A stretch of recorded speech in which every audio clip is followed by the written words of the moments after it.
La suite nupcial olía a laca en aerosol, al azúcar quemado de una tenaza volcada y a la lenta y asfixiante decadencia de los lirios blancos. «Me estás jalando», espetó Sabina. No me miró. Sus ojos seguían clavados en su propio reflejo en el espejo de cuerpo entero, rastreando los ajustes microscópicos que nuestra madre le hacía a su velo. Yo estaba de rodillas sobre el piso de madera, con la boca llena de alfileres plateados que sabían vagamente a pavor metálico, intentando asegurar el dobladillo de un vestido que costaba más que mi primer auto. Una lentejuela rebelde se clavó con fuerza en la yema de mi pulgar. La presioné deliberadamente hasta que un pinchazo agudo me indicó que la piel se había roto. Necesitaba esa sensación de anclaje. Necesitaba el ardor para recordarme que seguía en mi cuerpo, y no flotando en algún lugar por encima de la habitación, observando cómo se desarrollaba esta grotesca pantomima. «No te estoy jalando, Sabina», dije, con la voz ahogada por los alfileres. «Te estás inclinando hacia adelante. Pues arréglalo. El fotógrafo llegará en 10 minutos y no voy a salir ahí pareciendo un merengue torcido». Nuestra madre, Beatriz, apartó un mechón rubio de la frente de Sabina con la reverencia de un sacerdote sosteniendo la Eucaristía. «Te ves perfecta, cariño», murmuró. Luego, sin desviar la mirada, su voz bajó una octava, despojándose de toda calidez. «Clara, por el amor de Dios, no sangre sobre la seda y arregla tu postura.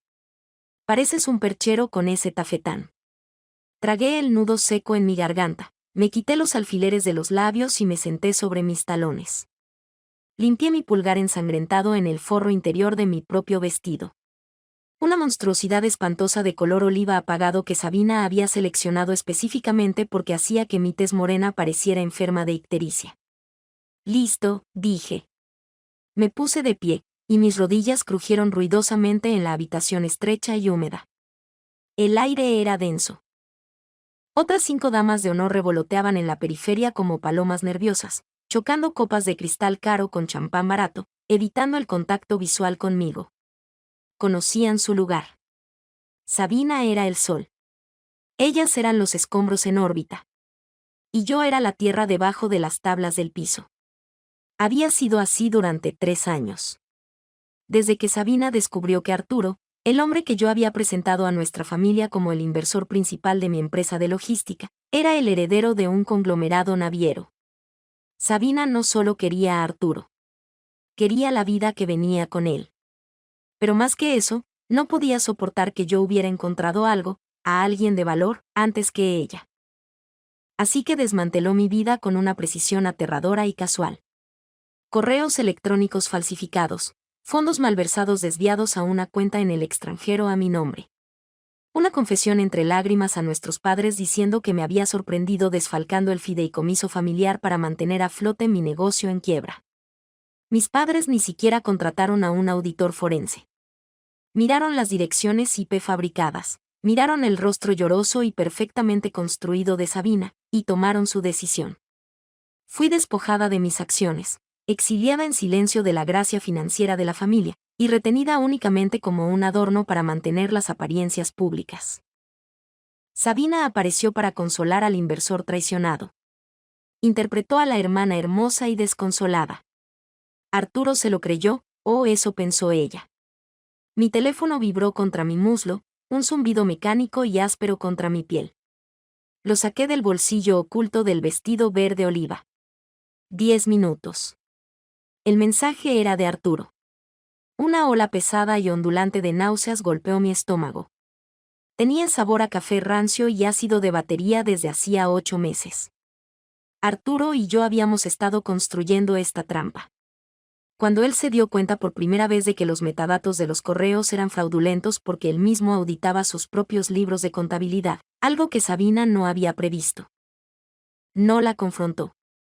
Vino a mi pequeño y estrecho apartamento en medio de la lluvia, puso el código impreso sobre la mesa de mi cocina y me preguntó qué quería hacer. «Quiero recuperar mi vida», le había dicho. «Demasiado poco», había respondido él, con los ojos oscuros y completamente inescrutables. «Vamos a quitarle la suya». Ahora, de pie en la suite nupcial, la realidad de lo que estábamos a punto de hacer me paralizaba. Yo no era una heroína. No era una mente maestra. Era una mujer de 28 años con un pulgar sangrando, sudando a través de un tafetán barato, aterrorizada por la ejecución pública que había ayudado a orquestar. Odiaba a Sabina. Sí, pero la pura violencia de lo que se avecinaba hacía que me temblaran las manos. Clara. La voz de Sabina cortó el murmullo de la habitación. Se apartó del espejo, arrastrando la pesada seda marfil por el suelo. Se veía hermosa. Era un hecho objetivo e innegable. ¿Vas a llorar? Por favor, no llores.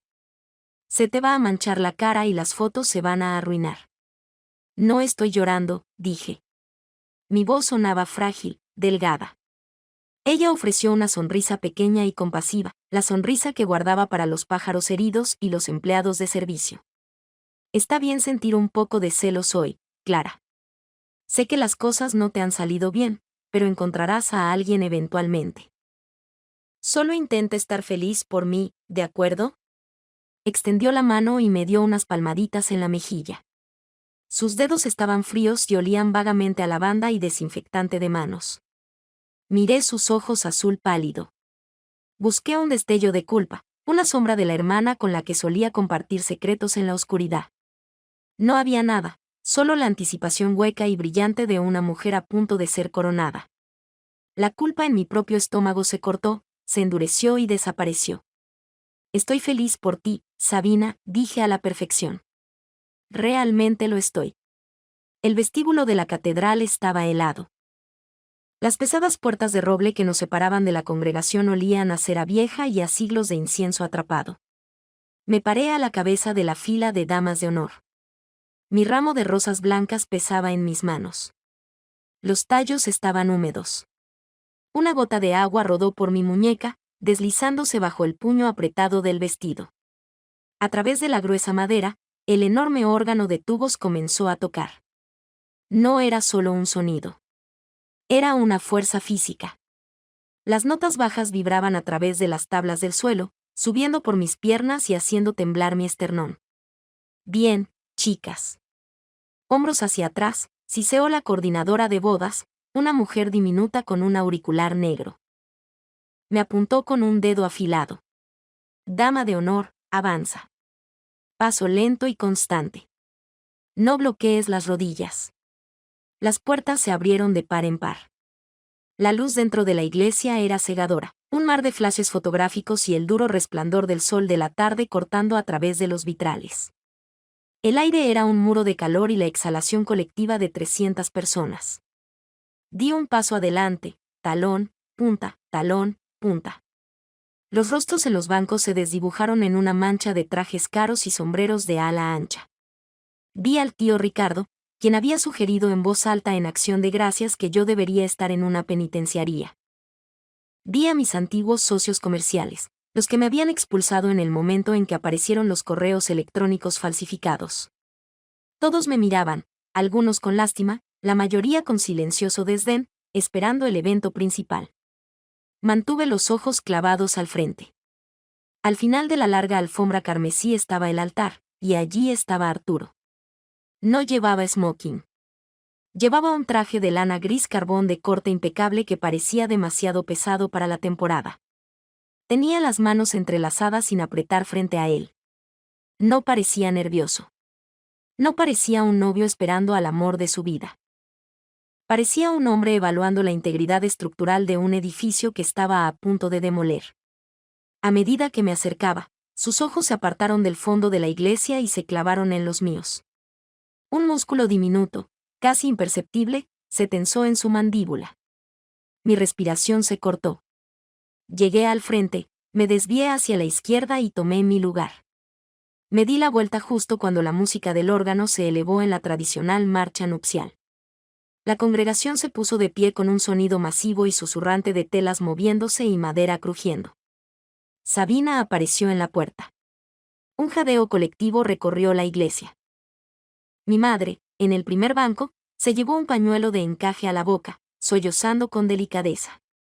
Sabina caminó por el pasillo con el brazo enlazado al de nuestro padre, con el rostro velado y una sonrisa radiante y victoriosa.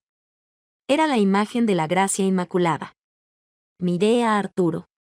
No sonrió. La vio acercarse con la quietud fría y calculadora de un depredador. Cuando mi padre entregó a Sabina, dándole unas palmaditas en el hombro a Arturo con un resonante "cuida de mi niña", Arturo no respondió. Simplemente dio un paso atrás, permitiendo que Sabina tomara su lugar junto a él. El padre Gregorio, un anciano de rostro amable y curtido, se acercó al micrófono. «Queridos hermanos», comenzó, y su voz resonó en los techos abovedados. «Nos hemos reunido hoy aquí en la presencia de Dios y de estos testigos para unir a este hombre y a esta mujer en sagrado matrimonio». Las palabras me bañaron como estática. La sangre corría con tanta violencia en mis oídos que apenas podía escucharlo. Miré mis manos. Estaban temblando. «Cancélalo». Una voz llena de pánico gritó en mi cabeza. «Es demasiado. Solo déjala que se quede con él. Aléjate». Si alguien puede mostrar una causa justa por la que no deban unirse legalmente, que hable ahora o calle para siempre. El padre Gregorio hizo una pausa. Era la pausa ceremonial, la que nunca obtiene respuesta. El silencio en la iglesia se extendió, espeso y absoluto. Solo el leve zumbido del sistema de sonido y el tráfico distante afuera rompían la quietud. El padre Gregorio sonrió y abrió la boca para continuar. «Yo puedo». La voz fue baja, desprovista de cualquier grito teatral. Era un tono conversacional, pero hablado directamente hacia el silencio, chasqueó como un látigo. El sacerdote se congeló. Algunas personas en los bancos dejaron escapar risitas nerviosas y confundidas, asumiendo que era una broma inoportuna. Sabina se volvió hacia Arturo, su velo ondeando. «Arturo, ¿qué?» Arturo no miró al sacerdote. No miró a la multitud. Giró la cabeza lentamente y miró directamente a Sabina. El vacío en sus ojos era absoluto. «Esto se acabó», dijo Arturo. El micrófono en la solapa del sacerdote captó las palabras, transmitiéndolas a través de los enormes parlantes. El rostro de Sabina, visible debajo del tul transparente, se aflojó. La máscara segura y radiante se resbaló, revelando a la chica confundida y aterrorizada que había debajo. «Arturo, basta». «¿Qué estás haciendo?» «Me estás asustando». «Falsificaste el libro de contabilidad», dijo Arturo, con voz plana, desprovista de ira. «Transferiste los fondos. Plantaste los correos electrónicos en el servidor de Clara. He tenido los metadatos y los números de ruta offshore durante 8 meses». El silencio en la iglesia ya no era expectante. Era un vacío. Succionó el oxígeno de la habitación. Mi madre dejó escapar un jadeo agudo y estrangulado desde el primer banco. «¿De qué está hablando?», le siseó a mi padre. «Arturo, por favor», susurró Sabina, su voz temblando ahora, la realidad del momento finalmente rompiendo su vanidad. Alcanzó su brazo. «Aquí no. Por favor, aquí no. Podemos hablar de esto». Arturo dio un paso atrás, esquivando su mano como si su toque fuera a quemarlo. «No hay un nosotros», dijo. Miró hacia la primera fila, clavando los ojos en mi padre. «Su hija es una ladrona y una mentirosa, y usted estuvo demasiado ansioso por creerle a ella en lugar de a su otra hija». El caos comenzó a ondular por la habitación. Estallaron los susurros, agudos y frenéticos. El tío Ricardo se puso de pie. El rostro de mi padre se puso morado. Sabina empezó a hiperventilar. «Estás arruinando mi boda». Chilló, la compostura se había ido por completo, su voz era estridente y desesperada. «Este es mi día. Tú eres mi novio». Arturo le dio la espalda. Cerró la corta distancia entre el centro del altar y donde yo estaba, congelada junto a las damas de honor. El aire a su alrededor se sentía cargado, eléctrico. Se detuvo a centímetros de mí. «Tú no eres la novia», dijo Arturo por encima del hombro, dirigiendo las palabras a Sabina, pero sus ojos estaban clavados por completo en mí. Luego extendió su mano derecha. Me quedé mirándola. Su palma era ancha, las líneas profundas. Podía ver el leve temblor en sus dedos, la única grieta en su fachada estoica. No estaba del todo calmado. Estaba vibrando con la misma adrenalina aterrorizada que yo. Clara, dijo suavemente, su voz cayendo por debajo del alcance del micrófono, destinada solo para mí. Vámonos. La iglesia estaba en erupción detrás de él. Mi madre gritaba. Sabina sollozaba incontrolablemente, cayendo de rodillas en un charco de costosa seda blanca. El sonido de 300 personas jadeando, susurrando y poniéndose de pie creaba un rugido ensordecedor. Miré la mano de Arturo. No me sentí triunfante. No me sentí como la vencedora de una película. Sentí un nudo de dolor enfermo y retorcido por la familia que estaba destruyendo por completo, mezclado con una ráfaga de libertad abrumadora e intoxicante. El vestido verde oliva, pesado y feo, de repente ya no se sentía tan apretado. Extendí la mano, mis dedos fríos y húmedos deslizándose entre los suyos. Su agarre fue instantáneamente magullador, anclándome al piso de mármol. No esperó. En el momento en que mis dedos se cerraron alrededor de los suyos, se dio la vuelta, tirando de mí con él, y comenzamos a caminar por el pasillo central. El camino de regreso por el pasillo tomó exactamente 42 segundos, pero se sintió como caminar a través de cemento húmedo y endureciéndose. El impacto inicial del anuncio de Arturo se había hecho añicos, reemplazado por un rugido caótico y visceral. Las voces se superponían, agudas y aterrorizadas. Una mujer, la tía de Arturo, tal vez, exigía a gritos que alguien llamara a la policía. El resonante barítono de mi padre cortó a través del ruido, gritando el nombre de Arturo, el sonido gutural y violento. Mantuve los ojos fijos en las pesadas puertas de roble al final de la alfombra carmesí. La mano de Arturo envolvía la mía, su agarre inquebrantable, empujándome hacia adelante a un ritmo implacable. Era una máquina quitanieves, separando el mar de invitados de boda ricos y frenéticos. Clara. Clara, pequeña. El chillido vino detrás de nosotros. Sabina. Su voz era irreconocible, despojada de su melodiosa cadencia practicada, reducida a algo andrajoso y salvaje. No me di la vuelta. De repente, una mano pesada que olía a whisky rancio y humo de puro caro se aferró con fuerza a mi hombro desnudo. ¿A dónde diablos creen que van?, gruñó mi padre, saliendo de la primera fila para bloquear nuestro camino. Su rostro era de un morado oscuro y moteado, una vena latía peligrosamente en su sien. ¿Tú lo convenciste de esto, pequeña celosa y rencorosa? Arturo ni siquiera rompió el paso. Soltó mi mano, se interpuso directamente en el espacio de mi padre y lo empujó. No fue un puñetazo. Fue un empujón plano con las dos manos en el centro del pecho de mi padre, ejecutado con la fuerza aterradora y calculada de un hombre que sabía exactamente dónde estaba su centro de gravedad. Mi padre tropezó hacia atrás, sus zapatos de vestir pulidos resbalando en el piso de mármol. Chocó contra el borde de un banco de madera, jadeando mientras se quedaba sin aire. No la toque, dijo Arturo. No levantó la voz. Era un tono monótono, plano y muerto, que transmitía más amenaza que un grito. Y no vuelva a hablarle nunca. Mis abogados se pondrán en contacto con los suyos por la mañana en relación con los fondos robados. Le sugiero que contrate un abogado federal para su otra hija. Arturo volvió a tomar mi mano. Llegamos a las puertas de roble. Arrojó su peso contra las manijas de bronce y salimos al resplandor cegador y abrasivo del sol del sábado por la tarde. El calor de la ciudad me golpeó como un impacto físico, espeso con el olor a asfalto caliente y escape de autos. Un auto negro esperaba al borde de la acera, con el motor zumbando en una vibración baja y constante. El conductor, un hombre de hombros anchos con traje oscuro, miró una sola vez el rostro de Arturo e inmediatamente abrió de un tirón la puerta trasera. «Sube», ordenó a Arturo.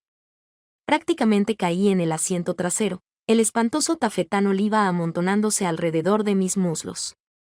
Arturo se deslizó detrás de mí y cerró la puerta de golpe. El golpe pesado y presurizado nos cortó del ruido de la iglesia. El conductor puso el auto en marcha, y nos alejamos de la acera antes de que los invitados de la boda pudieran derramarse por los escalones de piedra. El interior del auto estaba helado, el aire acondicionado lanzaba un aroma químico a cuero. Apreté la cara contra el vidrio polarizado, viendo la catedral encogerse en el espejo retrovisor. Mis pulmones ardían. Parecía que no podía llevar suficiente oxígeno a ellos. Los bordes de mi visión comenzaron a vibrar, oscureciéndose con una estática de televisión borrosa. «Detente. Jadee». Arturo me miró, frunciendo el ceño. «Clara, necesitamos poner distancia entre nosotros y...» «Detente», grité, el sonido desgarrando mi garganta. El conductor pisó a fondo los frenos, sacudiendo el auto hacia el arcén de la concurrida avenida. No esperé a que el vehículo se detuviera por completo. Empujé la puerta, caí sobre el concreto abrasador de la acera y vomité violentamente en un basurero municipal. Todo sabía a cobre y ácido. Mis costillas subían y bajaban, mi cuerpo convulsionaba mientras expulsaban nada más que café negro y adrenalina del día de la boda. No fue glamoroso. No fue una victoria cinematográfica. Estaba a gatas con un feo vestido de dama de honor, llorando y teniendo arcadas secas junto a una parada de autobús, mientras los peatones me daban un margen amplio y asqueado. Una sombra cayó sobre mí. Arturo se agachó. No ofreció perogrulladas vacías. No me dijo que todo iba a estar bien. Solo me entregó un pañuelo de lino blanco y almidonado. Lo tomé, limpiándome la boca con manos temblorosas. Arruiné a mi familia, susurré, las palabras raspando contra el fondo de mi garganta. No, dijo Arturo en voz baja, mirando hacia el tráfico que pasaba. Se arruinaron a sí mismos. Nosotros solo encendimos las luces. Lo miré. La fachada impecable y estoica que había mantenido en el altar se estaba agrietando. Una capa de sudor frío cubría su frente.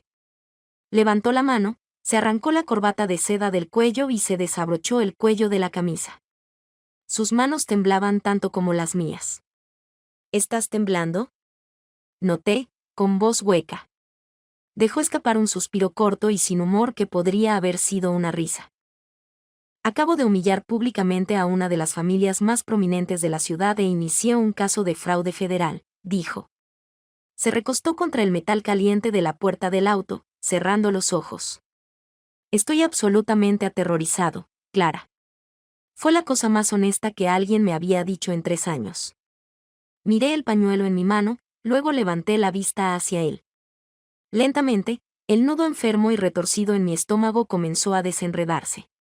Extendí la mano, con los dedos temblando, y puse mi mano sobre la suya en el concreto. Vámonos a casa, dije. 3 meses después, el olor a ajo barato y glutamato monosódico llenaba mi sala de estar. Afuera estaba lloviendo, un aguacero implacable y retumbante que difuminaba las luces de la ciudad a través de las ventanas de mi apartamento. Estaba sentada con las piernas cruzadas en el suelo, con un cartón abierto de fideos fríos apoyado en mi rodilla. Mi apartamento era diminuto. Era un 3er piso sin ascensor con pintura descascarada y un radiador que tintineaba como un motor agonizante, pero era mío. No era el penthouse que mis padres le habían comprado a Sabina, y no era el condominio de lujo que había perdido cuando mi startup fracasó. Era silencioso y seguro. Arturo estaba sentado en el descolorido sofá de terciopelo detrás de mí, con los pies en calcetines descansando sobre la mesa de café. Llevaba una camiseta gris gastada y leía a través de una gruesa pila de expedientes legales, usando ocasionalmente un resaltador amarillo con trazos afilados y agresivos. El silencio entre nosotros era cómodo. No era la tensión eléctrica y cargada de un romance en ciernes. Era la quietud pesada y asentada de 2 veteranos compartiendo un búnker. Dávila envió las últimas transcripciones de las declaraciones, dijo Arturo, sin levantar la vista de la página. Su voz era casual, pero escuché la ligera caída en el registro. La tensión. Dejé mis palillos sobre la mesa. Y Sabina se quebró. Arturo pasó una página. Según Dávila, al auditor forense le tomó menos de 1 hora guiarla a través de los registros de IP. Empezó a llorar, culpó a tus padres, dijo que tu padre la presionó para asegurar el capital de inversión por cualquier medio necesario. Un entumecimiento frío y familiar me invadió. No estaba sorprendida. Mi padre era un hombre que veía a las personas como activos o pasivos, nada intermedio. Cuando mi startup atravesó una mala racha, me convertí en un pasivo. Cuando Sabina presentó una forma de asegurar los millones de Arturo, se convirtió en el activo principal. Por supuesto, él lo había orquestado. Sabina era solo la verdugo dispuesta y ansiosa. ¿Cumplirá condena?, pregunté, mirando hacia la lluvia. Arturo hizo una pausa. El resaltador chirrió cuando le puso la tapa. Primer delito, familia adinerada. Improbable, pero se enfrenta a 5 años de libertad condicional, una fuerte restitución, y la condena por un delito grave significa que nunca más volverá a sentarse en una junta corporativa. Me miró, con sus ojos oscuros inescrutables. Tu padre dejará su cargo como director ejecutivo de su empresa para evitar las repercusiones de relaciones públicas. La junta lo obligó a salir. Fue una masacre total y sin paliativos del imperio en el que había crecido. Cogí mi teléfono del suelo. La pantalla estaba oscura. Lo desbloqueé, navegando a mi carpeta de correo de voz bloqueado. Había 47 mensajes de mi madre. No había escuchado ni uno solo. Conocía la progresión sin escuchar el audio, las demandas iniciales y furiosas para que yo arreglara esto, las súplicas llorosas e inductoras de culpa sobre la lealtad familiar, y finalmente, las maldiciones venenosas y odiosas de una mujer despojada de su estatus social.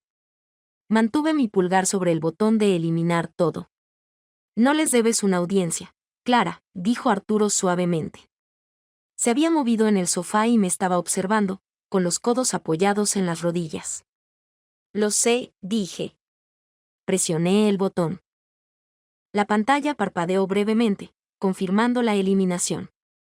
El miembro fantasma dio una punzada y luego volvió a adormecerse. Me volví para mirar a Arturo. La tenue luz de la farola de la calle proyectaba largas sombras en su rostro. Habíamos pasado los últimos 3 meses desmantelando a mi familia y devolviendo sistemáticamente los fondos robados a mis cuentas. Pasamos horas en oficinas legales sin ventanas, comiendo comida para llevar terrible, comunicándonos en oraciones breves y tácticas. No habíamos hablado de nosotros. En realidad, no había un nosotros, solo un trauma compartido y una alianza mutuamente beneficiosa.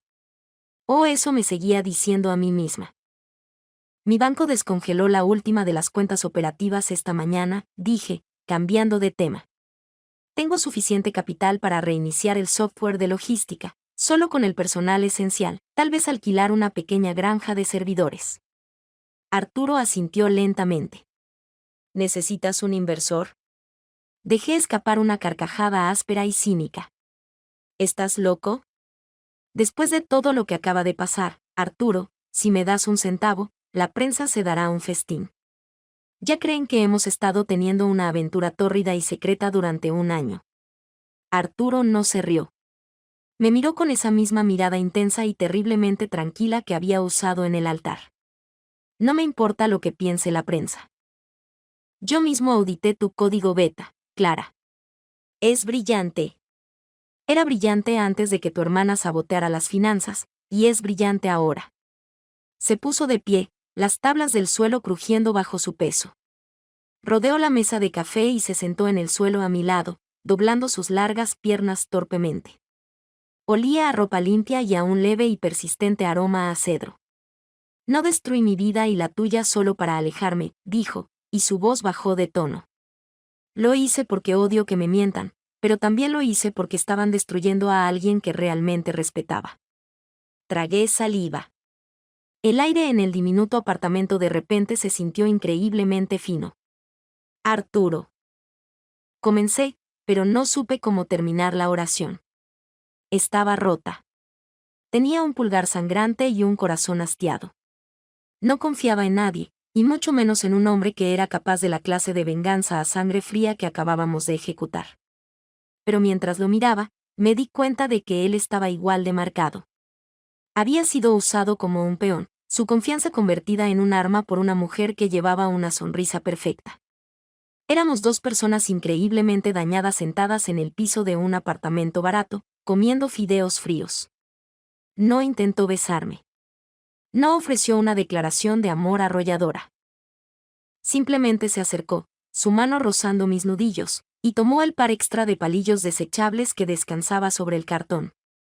Empecemos con el personal esencial, dijo Arturo, separando los palillos de madera con un chasquido. Muéstrame los esquemas de los nuevos servidores. Miré su mano, recordando el agarre aterrador y magullador que me había sostenido en el altar. Ahora sus dedos estaban relajados, moviéndose con una silenciosa precisión doméstica. Una pequeña sonrisa genuina, la primera en 3 años, rompió las comisuras de mi boca. Saqué mi computadora portátil de debajo de la mesa de café. De acuerdo, dije. A trabajar.